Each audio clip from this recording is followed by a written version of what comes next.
அனைவருக்கும் வணக்கம். நான் படித்த ரசித்த கதையை நீங்களும் படித்து கேட்டு மகிழுங்கள். கதை பிடித்திருந்தால் அனைவருக்கும் பகிருங்கள். செல்வராணியின் கணவருக்கு பெங்களூரில் வேலை மாற்றலாகி குடும்பத்துடன் அங்கு சென்று 8 ஆண்டுகள் கடந்து விட்டிருந்தன. தற்போது சென்னைக்கே மீண்டும் குடிவந்த பின்பு தன் வீட்டில் வேலை பார்த்த மீனாட்சியை மீண்டும் பார்க்க வேண்டும் என நினைத்தாள் செல்வராணி. சென்னை வந்த பிறகு மீனாட்சியின் வீடு இருந்த இடத்திற்கு சென்று பார்த்துவிட்டு வர வேண்டும் என தோன்றும்.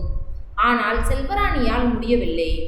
செல்வராணியின் கணவருக்கு பெங்களூருக்கு மாற்றலானவுடன் வீட்டை காலி செய்துவிட்டு சென்ற பிறகு செல்வராணி மொபைல் போன் மூலம் எப்போதாவது மீனாட்சியுடன் பேசுவாள்.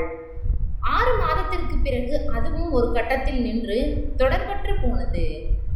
மீனாட்சிக்கு போனில் தொடர்பு கொண்டால் தொடர்பு எல்லைக்கு அப்பால் உள்ளார் என வந்தது. செல்வராணி கவலையுடன் சில மாதங்களுக்கு பிறகு போன் செய்வதையே விட்டுவிட்டாள். 8 வருடங்களுக்கு முன் சென்னையின் புறநகர் ஒன்றில் செல்வராணியின் வீடு இருந்த தெருவில் தான் மீனாட்சியின் குடும்பமும் குடியிருந்தது. மீனாட்சி இருந்த வீட்டை வீடென்று சொல்வது ஒரு அடையாளத்துக்குத்தான். வீடு இருந்த நிலத்துக்கு சொந்தக்காரர் யாராவது இடத்தை ஆக்கிரமிப்பு செய்து விடுவார்கள் என்ற எண்ணத்தில் இடத்தை காப்பாற்ற சின்னதாய் குடிசை போட்டு அதில் மீனாட்சியின் குடும்பத்தை காவலுக்காக குடி வைத்திருந்தார். மீனாட்சியின் கணவன் செல்லையா கம்பி கட்டும் கட்டட வேலையில் இருந்தான். அவன் எப்போதும் வேலை முடிந்து வீட்டுக்கு வரும்போதே மூக்கு முட்டை குடித்து விட்டுதான் வருவான். மீனாட்சிக்கும் செல்லையாவிற்கும் சுகந்தி என்ற மகள் இருந்தாள். செல்லையா வீட்டிற்கு வந்தவுடன் மீனாட்சியையும் சுகந்தியையும் அடிப்பது, ஆபாசமாய் பேசுவது என்று வீடே எப்போதும் கலவரமாக இருக்கும். மீனாட்சி வீட்டு வேலைகள் செய்து வந்தாள். அவள் வேலை பார்க்கும் வீட்டை மிகவும் சுத்தமாக மாற்றிவிடுவாள். அவள் வேலை நிறைய பேருக்கு பிடித்து போகும். செல்வராணியின் வீட்டிலும் வீட்டு வேலை செய்ததுடன் மீதி இருக்கும் நேரங்களில் பூக்கட்டி வியாபாரம் செய்து வருமானம் ஈட்டி வந்தாள். செல்வராணியின் வீட்டிற்கு பாத்திரம் தேய்த்து கொடுக்கிற வேலைக்கென்று வந்தவள் அவளாகவே வீடு வாசல் பெருக்குவது, வாரம் ஒரு முறை வீட்டை துடைப்பது, வாஷிங் மிஷினில் போட முடியாத உருப்படிகளை துவைத்து கொடுப்பது என்று எல்லா வேலைகளையும் இழுத்து போட்டு செய்தாள். மீனாட்சியின் மகள் சுகந்தி 5ஆம் வகுப்பை படித்து முடிக்கவும் அதன் பின் அவளை பள்ளிக்கு அனுப்புவதில் ஆர்வம் காட்டவில்லை மீனாட்சி. செல்வராணி விசாரித்த போது பொட்டப்புள்ள படிச்சு என்ன பண்ண போறா என்று பதில் சொன்னாள். இந்த காலத்துல போய் இப்படி பேசுறியம்மா, எந்த பிள்ளையா இருந்தாலும் படிக்க வைக்கணும் மீனாட்சி என்று வற்புறுத்தினாள் செல்வராணி. அதற்கு மேல் பொறுக்க முடியாமல் படிப்பை நிறுத்தியதற்கான காரணத்தை சொன்னாள் மீனாட்சி. அவள் படித்த அரசாங்க பள்ளியில் 5ஆம் வகுப்பு வரை மட்டும்தான் இருக்கு. அதுக்கு மேல படிக்கணும்னா அம்பத்தூரில் உள்ள பள்ளி இல்லைனா ஆவடியில் உள்ள அரசு பள்ளிக்குத்தான் போகணும். பொட்டப்புள்ளைய தனியா அனுப்ப முடியாது. தினமும் இவளை யாரு ஸ்கூல்ல விட்டுட்டு சாயங்காலம் ஆனதும் கூட்டிட்டு வருது என்றாள். எங்க வீடு இருக்கிற நிலைமையில இதெல்லாம் சாத்தியமில்ல, அதனால்தான் படிப்பை நிறுத்திவிட்டேன் என்றாள் மீனாட்சி. செல்வராணியின் மனதுக்கு மிகவும் கஷ்டமாகிவிட்டது. அவளது தெருவிற்கு பக்கத்து தெருவில் உள்ள தனியார் பள்ளியில் சுகந்தியை சேர்த்து அவளது படிப்பு செலவுகளை தானே ஏற்பதாகவும் கூறினாள் செல்வராணி. தடால் என்று செல்வராணியின் கால்களில் விழுந்து அழுது நன்றி தெரிவித்தாள் மீனாட்சி. முதலில் ஆங்கில வழி கல்வியை படிப்பதற்கு மிகவும் திணறினாள் சுகந்தி. அவளின் பயம் போக்கி மெதுவாய் படிப்பதில் ஆர்வமூட்டி படிக்க வைத்தாள் செல்வராணி. +2 வரை ஒரு பிரச்சனையும் இல்லாமல் படித்து முடித்தாள் சுகந்தி. சுகந்தி +2 தேர்வில் பிரமாதமான மதிப்பெண்கள் வாங்கவில்லை. குறைவான மதிப்பெண்களை பெற்று தேர்ச்சி அடைந்திருந்தாள். ஆனாலும் சுகந்திக்கு கல்லூரிக்கு சென்று படிக்க வேண்டும் என்ற ஆசை. அவளின் மதிப்பெண்களுக்கு அரசு கல்லூரிகளில் இடம் கிடைக்கவில்லை. சுகந்தி படித்து தலையெடுத்தால்தான் அவளின் குடும்ப வறுமை போகும் என்ற எண்ணத்தில் தன் கணவரிடம் விஷயத்தை சொன்னாள் செல்வராணி. முதலில் யோசித்த அவள் கணவர் பிறகு உன் விருப்பம் போல் செய் என சொல்லிவிட்டார். கல்லூரி ஒன்றில் பணம் கட்டி சேர்த்து விட்டாள் செல்வராணி. +2 வரை சுமாராக படித்த சுகந்திக்கு படிப்பின் மீது அக்கறை வந்தது. கல்லூரியில் மிக நன்றாக படிக்க துவங்கினாள். செமஸ்டர் தேர்வில் அதிக மதிப்பெண்களையும் எடுத்தாள். சுகந்தியின் அப்பா அவ்வப்போது குடித்துவிட்டு வந்து சண்டை போடுவதும் தெருவில் நின்று மனைவியையும் மகளையும் ஆபாசமாக பேசுவதும் தொடர்ந்து கொண்டுதான் இருந்தது. அது மரத்து போனதாலோ அல்லது பழகி போனதாலோ அவர்கள் இருவரும் அவரை சட்டை செய்வதில்லை. கட்டி முடிக்காத கட்டடத்தில் அமர்ந்திருந்தான் செல்லையா. அவனோடு அமர்ந்திருந்த மருதுவிடம், என் மகள் ரதி மாறி அவ்வளோ அழகா இருப்பாள். நீ கொடுத்து வைத்தவன். உனக்குத்தான் அவளை கட்டி வைப்பேன் என வாக்கு கொடுத்து கொண்டிருந்தான் செல்லையா. அவன் சொல்வதை கேட்டு கனவு கோட்டை கட்டி கொண்டிருந்தான் மருது. மருதுவிற்கு பெரிதாக வேலை வெட்டி எதுவும் கிடையாது. ஆனால் நல்ல வசதியான வீட்டு பிள்ளை. அவனுக்கு 1 2 இல்லை, அனைத்து கெட்ட பழக்கமும் இருந்தது. மேலும் அவனுக்கு திருமணமாகி ஒரு குழந்தையும் இருந்தது. மருதுவின் அப்பா புதிதாக கட்டி கொண்டிருந்த வீட்டில் வேலை பார்த்து வந்தான் செல்லையா. அப்போது வீட்டை பார்க்க வரும் மருதுவுடன் பழக்கம் ஏற்பட்டது. செல்லையா ஒரு முறை பார் ஒன்றில் குடித்து கொண்டிருக்கும் போது மருது அந்த பாரில் குடிக்க வந்தான். அப்போது செல்லையாவிற்கு வேண்டிய அளவு மதுவை வாங்கி கொடுத்தான். அந்த நாள் முதல் மருதுவும் செல்லையாவும் வாரம் ஒரு முறையாவது அந்த பாரில் சந்தித்து ஒன்றாக குடிப்பது வழக்கமாகியது. மருதுவிடம் தன் மகளின் புகைப்படத்தை காட்டியவன், அவள் உனக்குத்தான் என குடிபோதையில் உறுதி கொடுத்தான். மருது சுகந்தியை பார்த்ததும் எப்படியும் அவளை அடைந்துவிட வேண்டும் என்ற எண்ணத்தில் அவ்வப்போது செல்லையாவிற்கு பணம் கொடுத்து வந்தான். வேலைக்கு செல்வதை நிறுத்திவிட்டு மருது கொடுக்கும் பணத்தில் ஆடம்பரமாக செலவு செய்தான். இதுவரை மொத்தமாக மருது கொடுத்த பணம் 4 லட்சமாக உயர்ந்திருந்தது. கிட்டத்தட்ட சுகந்தியை மருதுவிடம் விற்று இருந்தார். கல்லூரியை சிறப்பாக முடித்து கல்லூரியில் கேம்பஸ் இன்டர்வியூ நடந்தபோது கம்பெனி ஒன்றில் சுகந்திக்கு வேலையும் கிடைத்தது. 1 வருடம் பயிற்சி. ஆரம்பத்தில் மாதம் 20,000 ரூபாய் சம்பளம். பயிற்சி முடிந்ததும் ரெகுலர் வேலைக்கான போஸ்டிங் ஆர்டர். மீனாட்சியின் வாழ்க்கையில் விடிவு காலம் பிறந்துவிட்டது என்று செல்வராணியும் அவள் கணவனும் சந்தோஷப்பட்டு கொண்டனர்.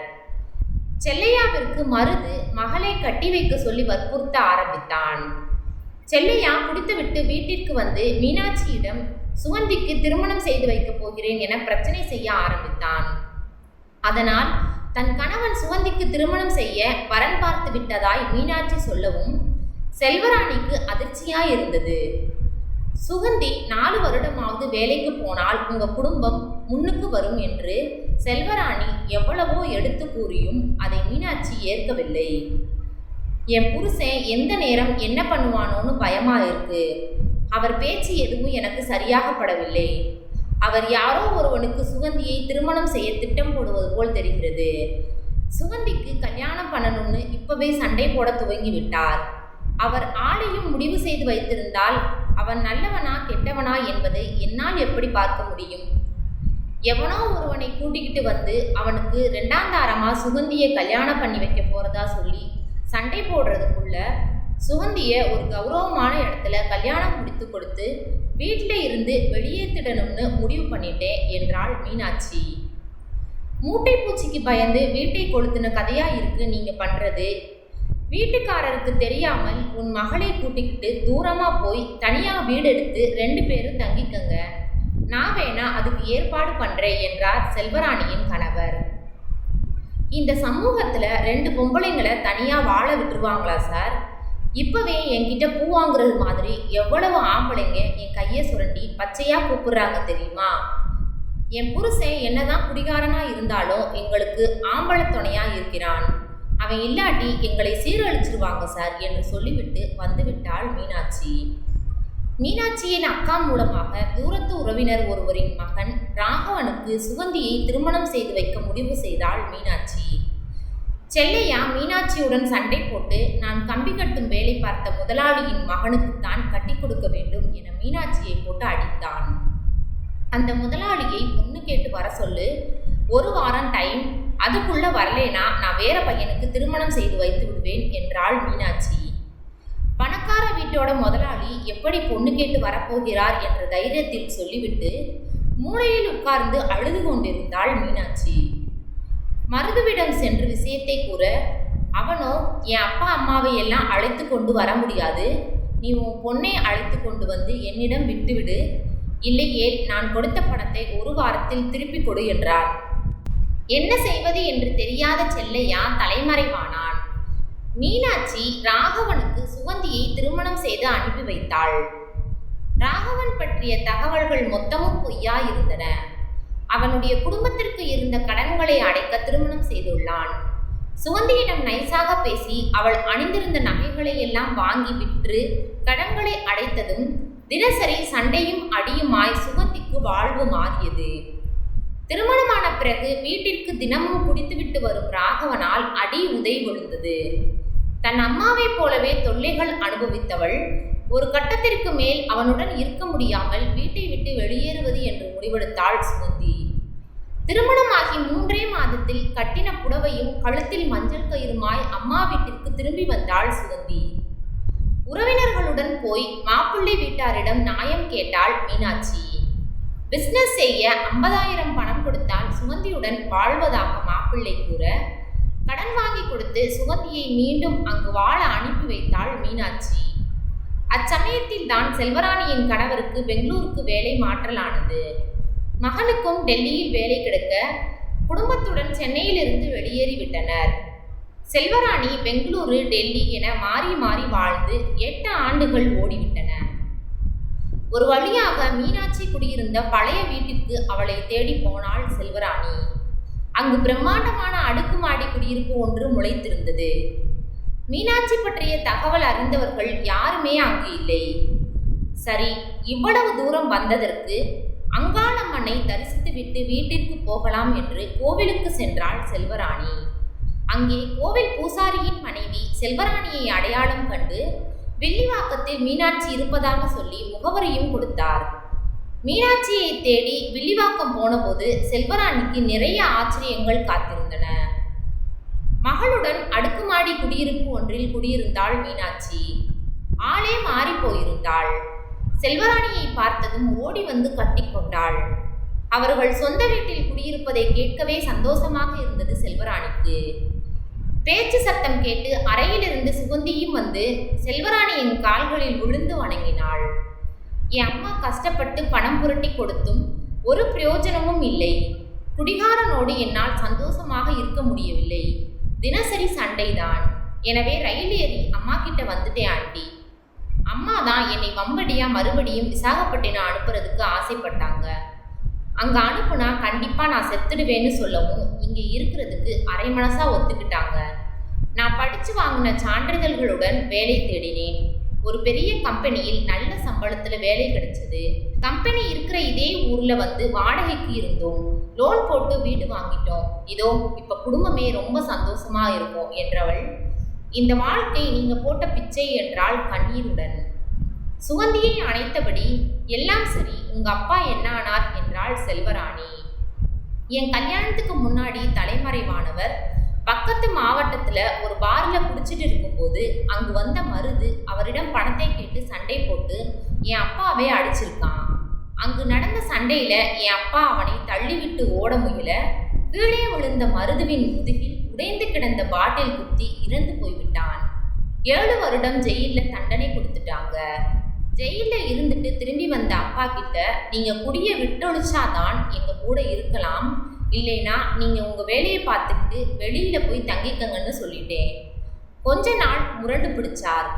அவரால் தனியா இருக்க முடியாததால வேற வழி இல்லாம கொஞ்சம் கொஞ்சமா மாறிட்டார். இப்ப பில்டிங் லேபர் கான்ட்ராக்ட் எடுத்து பண்ணிட்டு இருக்கிறார் என்றாள் சுகந்தி. நாங்களே உங்களை தேடி பெங்களூரு வரணும்னு இருந்தோம். சரியான நேரத்துல நீங்களே தேடி வந்துட்டீங்க என்றாள் மீனாட்சி. அப்படியா, என்ன விஷயம்?